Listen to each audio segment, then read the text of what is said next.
நீ பேரு உன்னை கூட்டல அந்த அவங்க வீட்டு அந்த அரும்பு பையிலோட சேர்ந்துட்டு நீ எங்க போன? ஓடுற கூப்பிட சாரி சொன்னாலும் ஆகாது. இவனுக்கு ஒரு ஃப்ரெண்டு இருக்கான், அவன் பேர் வந்து அரும்பு. இந்த சாரி எல்லாம் எனக்கு தெரியாது. நான் கூட்டத்துக்கு எனக்கு மரியாதை கொடுக்கல. நீ ஓடனி இல்ல. சாரி கேட்டா சரியாயிடுமா? தப்பு பண்ணிட்டு சாரி கேட்டா சரியா போயிடுமா? இந்த சாரி எல்லாம் எனக்கு வேணாம்.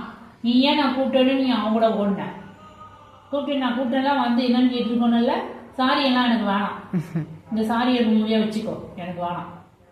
மூஞ்சிய பாரு, பணம் கொட்ட தலையா. அப்படி பாவம் மூஞ்சி வச்சுக்கிட்டு சாரி சொன்னா சரியாயிடுமா? இந்த சாரி யாருக்கு வேணும்? என்கிட்டலாம் கேட்க வேணாம். இந்த சாரி எல்லாம் எங்களுக்கு வேணாம். சாரி கேட்கலாங்களாமா. தப்பு பண்ணிட்டு சாரி கேட்டா உங்களை நாங்கள் விட்டுருணுமா? இனிமே அப்படி பண்ணியா? அவங்க கூட போவியா? அங்க கூட தெரியா என்ன? அது போச்சு அப்படியே அப்பாவியா அப்படி எப்படி இருக்கணும் மூஞ்சி பஞ்சத்துல